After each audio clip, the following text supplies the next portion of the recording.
Naimbag nga oras tayo amin gagayam, siyak ni Jay Sagario, may isa a Christian missionary ang nakabase dito'y Bagyo Ken Benguet. Kahit walang share may panggabiti, mapaspasaran tayo a COVID-19, hindi agtama. Apay nga ta COVID-19. Mamati ka kadi apalagib da ito'y kada tayo ni Apo Diyos. Inaramid na kadi ito'y a pandemya, tapno dusain na tayo. Para kanya, saan nga naramid na Apo Diyos ti COVID-19, tapno dusain na tayo. Nukit di, tapno umasidik tayo, magpatulong ken kuan. Inpalubos da ito ti Diyos, tapno dagiti tao, ket agbabawi kadagiti nagbasulan da, ket agsubli da ken kuana.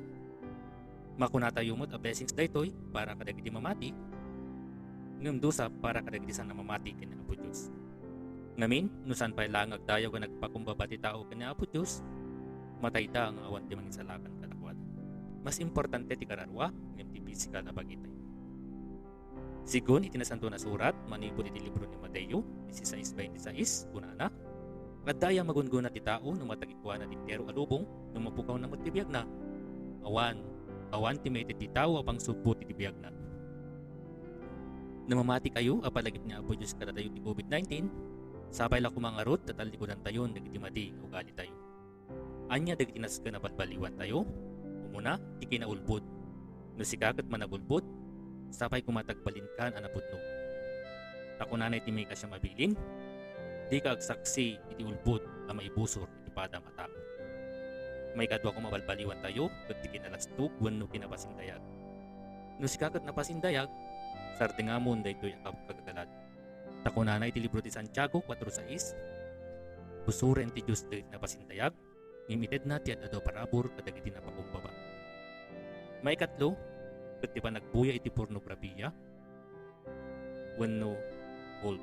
Sikakadi ket agbuya iti pornografiya, isardeng mon kabsat tatayta ti mangdadaol iti biag.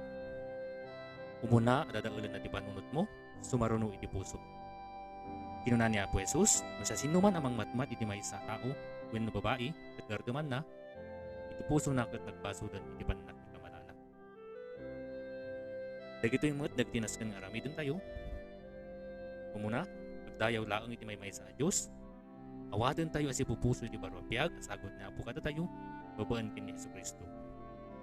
May kadwa, agpakumbaba tayo ken Apo. Takunana iti Proverbio 16:18, agturong ti kinatangsit iti pannakadadaol ket ti kinapalangguad iti pannakadadaol. Awan ti bimmato iti lubong kayo, adda pagpatingkan ti amin. Tinaimbag adamag, at dati biyag ngagnanayon nga gururay kada tayo, babaan ken ni Kristo ang anak na. Nulakit di agbabawi tayo ni amin, na nagpasulan tayo, ket naagtalag tayo ken Apo Jesucristo. Alakas ng gagayam ket na Apo Diyos ti magtarabay kada tayo amin. Kararag tayo asabay na kumata mawanan ni COVID-19 iti kabitan na panahon.